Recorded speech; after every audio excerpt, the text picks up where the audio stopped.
तो आइए यहाँ पर हम बात करते हैं ड्वार्फ प्लैनेट सीरीज के बारे में। हम यहाँ पर क्या क्या देखने वाले हैं। तो सबसे पहला तो हम देखेंगे कि प्लैनेट्स क्या होते हैं, प्लैनेट की डेफिनेशन क्या है।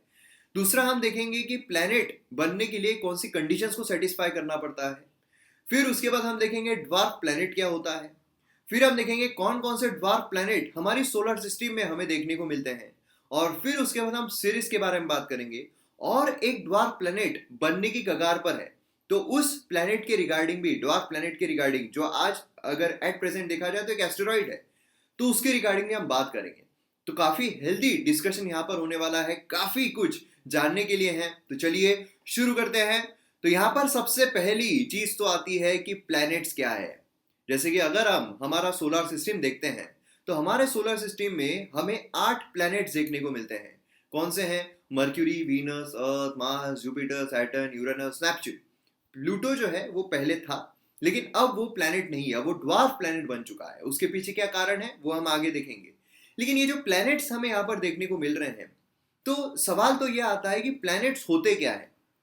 अब देखिए, अगर आप एमएम एकेडमी ऐप पर ज्योग्राफी की सीरीज देखोगे, उसमें हमने शुरुआत की थी बिग बैंग से। बिग बैंग के बाद हम आए कि जो स्टार से उनका फॉर्मेशन कैसे होता है ना, सब कुछ नेबुला जो है वो सारी चीजें मैंने एक्सप्लेन की थी।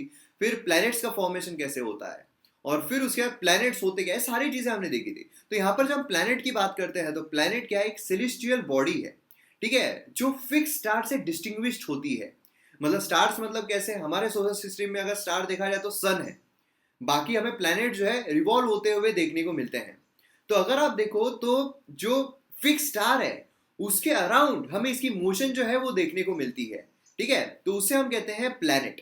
अब यहाँ पर प्लैनेट आपको समझ में आ गया है, तो अब यहाँ पर हमें प्लैनेट्स कौन कौन से हैं वो देखने को मिल रहे हैं। जैसे कि आप देख सकते हो सन के सबसे करीब जो है वो है मर्क्यूरी, फिर उसके बाद वीनस है, फिर अर्थ है, फिर मार्स है, फिर जुपिटर है, फिर उसके बाद सैटर्न है, यूरेनस है, नेपच्यून है ना। यहाँ पर प्लूटो आप देखोगे, लेकिन प्लूटो जो है वो ड्वार्फ प्लैनेट बन चुका है, अब वो प्लैनेट नहीं है। उसकी क्या कंडीशन है हम आगे देखने वाले हैं। अब यहाँ पर आप देखोगे मार्स और जुपिटर के बीच में हमें एस्टेरॉइड बेल्ट जो है वो भी देखने को मिलता है। क्या है? एस्टेरॉइड बेल्ट है, वो भी देखने को मिलता है। अब सोचिए आप, क्या आपके दिमाग में कभी आया है कि वीनस जो है वो इतना चमकता क्यों है? उसके पीछे क्या कारण है? उसी के साथ साथ मर्क्यूरी सन से सबसे करीब है, मगर फिर भी सबसे ज्यादा टेम्परेचर हमें वीनस पर क्यों देखने को मिलता है? ऐसे क्वेश्चन आपके दिमाग में क्या कभी आए हैं? क्या उसका जवाब आपने ढूंढने की कोशिश की है? अगर आपको जवाब चाहिए तो एमएम एकेडमी ऐप की ज्योग्राफी की सीरीज आप देख सकते हो। सारे क्वेश्चंस, इतने इंटरेस्टिंग क्वेश्चन जो है ज्योग्राफी से रिलेटेड, सब वहां पर कवर किए गए। तो यहाँ पर जब हम Mercury, Venus, Earth, Mars, Jupiter, Saturn, Uranus, Neptune की बात करते हैं, तो मार्स और जुपिटर के बीच में हमें एस्टेरॉइड बेल्ट जो है वो देखने को मिलता है। मतलब एस्टेरॉइड बेल्ट मतलब आप समझ लीजिए एक पत्थर, बड़ा पत्थर हमें देखने को मिलता है, ठीक है। अब क्या होता है कि ये जो बड़ा पत्थर है, अब इतना भी बड़ा नहीं है कि वो एक प्लेनेट बन सके, और इतना भी छोटा नहीं है कि वो टुकड़े हो जाए उसके, या फिर कहीं वो चला जाए, प्लेनेट से अट्रैक्ट हो जाए, या फिर किसी ग्रेविटी उसे अपने तरफ खींच ले। ये क्या होता है? एक एस्टेरॉइड बेल्ट, मतलब मिलियंस ऑफ यहाँ पर हमें पत्थर देखने को मिलते हैं, बड़े बड़े पत्थर जो कि घूमते रहते हैं। अब आपने कई बार सुना होगा न्यूज में कि एक एस्टेरॉइड जो है वो अर्थ की तरफ बढ़ रहा है। तो क्या होता है, कभी कभार क्या होता है कि ये घूमते घूमते ये ऑर्बिट में घुस जाता है और फिर सन के, अपना जो अर्थ है उसके करीब कभी कभार आते हुए देखने को मिलता है। अब एस्टेरॉइड बेल्ट, यहां पर आप ध्यान दीजिएगा, एस्टेरॉइड बेल्ट में जो पत्थर है, अगर नॉर्मल जो एस्टेरॉइड बेल्ट में पत्थर होता है उससे बड़ा, लेकिन प्लेनेट से कम।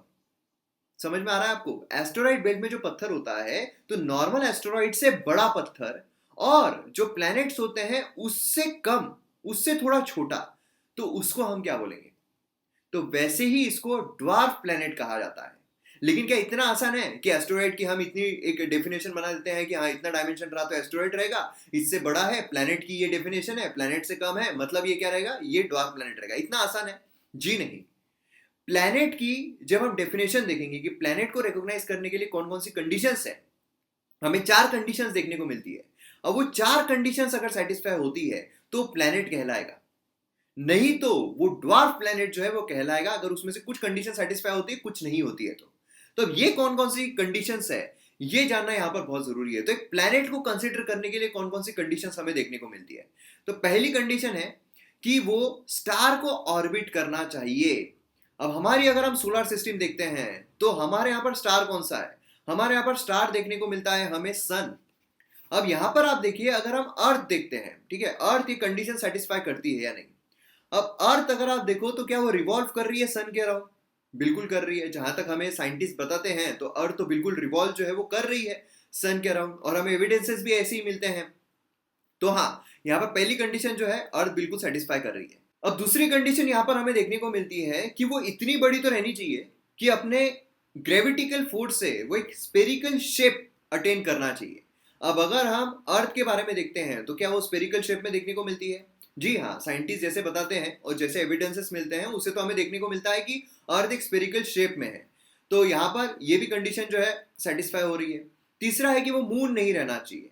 मतलब कि जैसे हमारे अर्थ का अगर हम देखें मून, ठीक है, वो भी काफी बड़ा है। बहुत सारे ड्वार्फ प्लैनेट ऐसे हैं कि जिसके कंपैरिजन में मून जो है वो काफी बड़ा है, लेकिन फिर भी हमारा जो मून है ड्वार्फ प्लैनेट नहीं कहलाएगा। क्यों? क्योंकि हमारे अर्थ का मून है, तो इसीलिए वो मून नहीं रहना चाहिए। तो यहाँ पर अर्थ जो है वो मून है क्या? बिल्कुल नहीं। तो इसीलिए ये भी कंडीशन सेटिस्फाई होती है। और लास्ट कंडीशन आती है कि वो इतनी बड़ी तो रहनी चाहिए कि अपने ग्रेविटी से अपना पाथ वो क्लियर करे। अब ये समझने में बहुत लोगों को डिफिकल्टी जाती है। जो चौथी कंडीशन है, बहुत लोगों को समझता नहीं है कि कंडीशन क्या है। अब देखिए क्या होता है कि हर प्लेनेट की अपनी एक ग्रेविटी होती है। हर प्लेनेट की ग्रेविटी होने की वजह से क्या होता है कि अगर आसपास, उसके आसपास अगर कोई भी बॉडी हो तो वो अपनी तरफ अट्रैक्ट कर लेगी। ठीक है, मतलब क्या है कि अर्थ फॉर से यहाँ पर एक है सन, ठीक है, ये है सन, और यहाँ पर अर्थ ऐसी जो है वो चक्कर लगा रही है। ठीक है, अब जब अर्थ चक्कर लगा रही है उसके आसपास अगर कोई भी ऑब्जेक्ट आ जाता है तो अर्थ क्या करेगी? अपनी ग्रेविटी से अपने तरफ खींच लेगी, अपने तरफ खींच लेगी। ठीक है, मतलब क्या हो रहा है कि उसका अगर बीच में ये बहुत सारी चीजें आती रहे अर्थ के, ठीक है, बहुत सारी चीजें आती रहे, और अगर अर्थ उसे अपनी तरफ अट्रैक्ट ना कर पाए या फिर फेंक ना पाए बाहर, तो क्या होगा? अर्थ जो है प्रॉपरली घूम पाएगी क्या? नहीं घूम पाएगी, है ना। तो मतलब अपना पाथ जो है वो क्लियर नहीं रख पा रही है सन के अराउंड। लेकिन अगर अर्थ इतनी बड़ी है, उसका ग्रेविटेशनल पुल इतना स्ट्रांग है कि यहाँ पर जो भी बीच में ऑब्जेक्ट्स आ रहे हैं वो अपनी तरफ खींच रही है। नहीं तो क्या होगा कि यहाँ पर अगर कोई बड़ा कोई ऑब्जेक्ट आ जाता है अर्थ के पास, अब अर्थ की ग्रेविटी अगर उसको खींच नहीं पा रही है, ये अर्थ की ग्रेविटी से भी ज्यादा स्ट्रॉन्गर है, तो अर्थ उसकी वजह से डिफ्लेक्ट हो जाएगी, अर्थ इस तरफ चल जाएगी, है ना, ऐसी कुछ चली जाएगी, हो सकता है ऐसा चले जाए। तो इसमें क्या होगा? इसमें अपना पाथ वो क्लियर नहीं रख पा रही है। तो इसीलिए अगर कोई ऐसा ऑब्जेक्ट है जो कि स्पेरिकल भी है, जो कि इतना बड़ा है कि वो सन के अराउंड रिवॉल्व भी कर रहा है, और उसी के साथ साथ अगर वो अपना पाथ क्लियर रख पा रहा है, अपनी ग्रेविटी इतनी स्ट्रांग रख रहा है कि आसपास अगर कोई भी ऑब्जेक्ट आता है अपनी तरफ अट्रैक्ट कर ले रहा है, मतलब यहाँ पर अगर आप देखो तो उसका अर्थ का जो पाथ है पूरा साफ है, पूरा साफ है घूमते हुए। तो मतलब ये चौथी कंडीशन भी अगर सेटिस्फाई होती है तो वो प्लेनेट कहलाएगा। अर्थ की चौथी कंडीशन भी सेटिस्फाई, अर्थ के बीच में कुछ आ रहा है क्या? नहीं आ रहा है। अर्थ ने अपना जो ऑर्बिट है वो पूरा पाथ क्लियर रखा है। तो ये चारों कंडीशन सेटिस्फाई हो रही है, इसलिए हम कहेंगे अर्थ जो है वो क्या है? वो एक प्लेनेट है। समझ में आ रहा है आपको? अब देखिए कहीं कहीं पर क्या होता है, तीन ही कंडीशन दी हुई होती है कि मतलब ये तीन कंडीशन जो है ये सबसे इंपॉर्टेंट है। ये जो नॉट अ मून, ये इतनी इतनी बड़ी रिकॉग्नाइज कंडीशन नहीं है, इसलिए अगर आप वो कंडीशन नहीं भी मानते हो, नहीं भी कंसिडर कर रहे हो, क्योंकि ये कंसिडरेबल हो जाता है कि वो मून नहीं रहना चाहिए, है ना, तो ये जो कंडीशन है इतनी ज्यादा इंपॉर्टेंट नहीं है। मेन जो कंडीशन है ये तीन कंडीशन हमें देखने को मिलती है। ठीक है, तो ये चीज आपको यहाँ पर ध्यान में रखनी है। अब अगर हम इस कंडीशंस के हिसाब से देखें तो जितनी भी हमें प्लैनेट्स देखने को मिल रहे हैं, 8 प्लैनेट्स मर्क्यूरी से लेकर नेपच्यून तक, सभी प्लैनेट जो है ये कंडीशन सेटिस्फाई करते हैं, इसलिए उन्हें प्लैनेट्स का दर्जा दिया गया है। अब पहले क्या था, प्लूटो जो है उसे भी प्लैनेट का दर्जा दिया गया था, लेकिन 2006 में उसका ये जो दर्जा है ये छीन लिया गया। कब? 2006 में जो प्लूटो है उसका दर्जा छीन लिया गया प्लैनेट का, और उसे ड्वार्फ प्लैनेट कंसिडर कर दिया गया। अब ड्वार्फ प्लैनेट क्यों कंसिडर किया? क्योंकि वो इनमें से एक कंडीशन सेटिस्फाई नहीं कर रहा था। वो कौन सी थी? वो थी फोर्थ कंडीशन।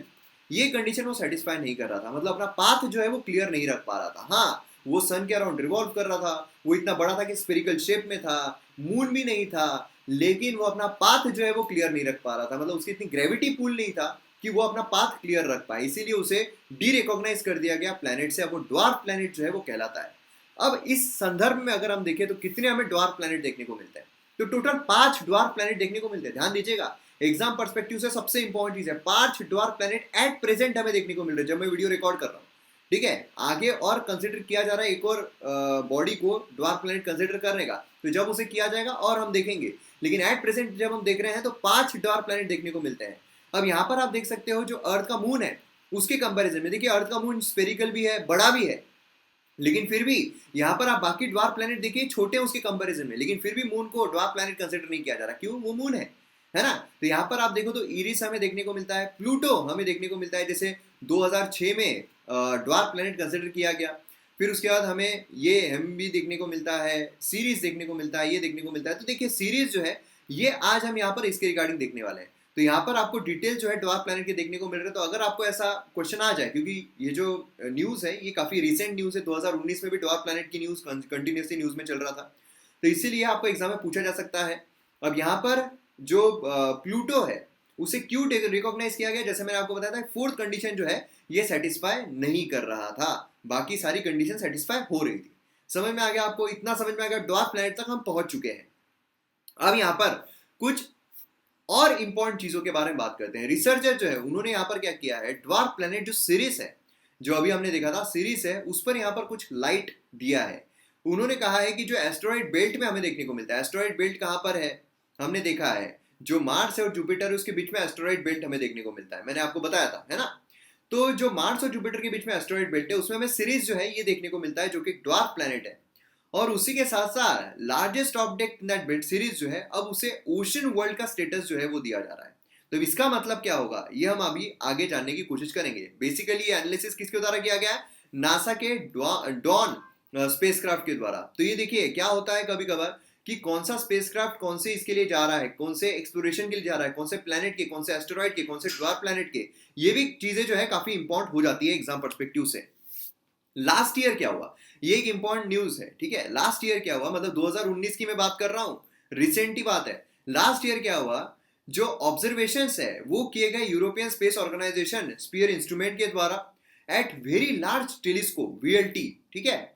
और उन्होंने ये फाउंड किया कि हाइजिया जो है ये पॉसिबली ड्वार्फ प्लैनेट जो है वो हो सकता है, क्योंकि ये चारों क्राइटेरिया जो है सेटिस्फाई करता है। मतलब अब क्या होगा कि यहाँ पर जो इंटरनेशनल एस्ट्रोनॉमिकल यूनियन है इनके द्वारा जो 4 कंडीशंस दी गई है किसी भी प्लैनेट को रिकॉग्नाइज करने के लिए, तो ये जो हाइजिया है ये यहाँ पर क्या करता है, ड्वार्फ प्लैनेट की जो कंडीशंस है ये यहाँ पर सेटिस्फाई करता है, ठीक है, for a celestial body, dwarf planet के लिए। तो ये चीज हमें देखने को मिल रही है। तो अगर ये हो जाता है तो मतलब क्या होगा, इससे भी ड्वार्फ प्लैनेट जो है वो कंसिडर कर दिया जाएगा। तो अब इससे आपको एक चीज और समझ में आ रही होगी कि जो डी रिकॉग्नाइज किया गया प्लूटो को एक प्लैनेट से ड्वार्फ प्लैनेट तक, तो किसने किया होगा, इंटरनेशनल एस्ट्रोनॉमिकल यूनियन ने। इसके रिगार्डिंग मैंने जो वीडियोस है हमारे ज्योग्राफी की उसमें डिटेल में बताया हुआ है। अब यहाँ पर आप देख सकते हो प्लूटो है, इरिस है, फिर यूमिया है, फिर मेक है, उसी के साथ साथ सीरीज हमें देखने को मिलता है। और अगर यहाँ पर हाइजिया हो जाता है तो ये भी एक ड्वार्फ प्लैनेट जो है वो कहलाएगा। समझ में आ रहा है आपको? तो ये भी चीज काफी ज्यादा इंपॉर्टेंट है, न्यूज में है, इसलिए आपको पूछा जा सकता है, कंडीशंस खास पूछी जा सकती है। अब यहाँ पर एक इंपॉर्टेंट चीज आती है, डॉन जो लॉन्च किया गया था 2007 में, वो विस्टा और सीरीज को विजिट किया। तो यहाँ पर आप देख सकते हो डॉन जो है ये यहाँ पर हमें देखने को मिला, यहाँ पर है डॉन, विस्टा, और यहाँ पर सीरीज हमें देखने को मिलता है। सीरीज एक ड्वार्फ प्लैनेट, ठीक है, जर्नी जो इसकी शुरू हुई थी। और इसके रिगार्डिंग जब पता लगाया गया तब हमें काफी सारी चीजें, काफी सारी इंफॉर्मेशन जो है वो देखने को मिली।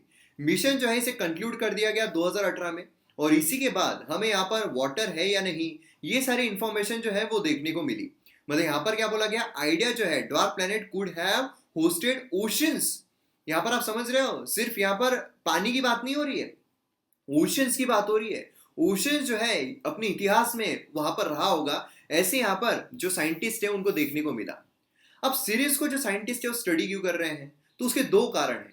पहला कारण तो यह है कि साइंटिस्ट जो है काफी इंटरेस्टेड है ड्वार्फ प्लैनेट में, क्योंकि वहां पर वाटर जो है वो हो सकता है, और अगर वहां पर पानी पाया जाता है तो बट ऑब्वियस कि जहां पर पानी है वहां लाइफ है, वहां जिंदगी है। तो इसीलिए अगर वहां पर पानी है तो फिर वहां पर लाइफ जो है वो भी हम पा सकते हैं, जैसे कि हमें अर्थ पर देखने को मिलती है। और दूसरा कारण यह है कि ड्वार्फ प्लैनेट में वो इसीलिए इंटरेस्टेड है क्योंकि जो फॉर्मेशन है हमारे सोलर सिस्टम का उसके बारे में हमें बताएगा।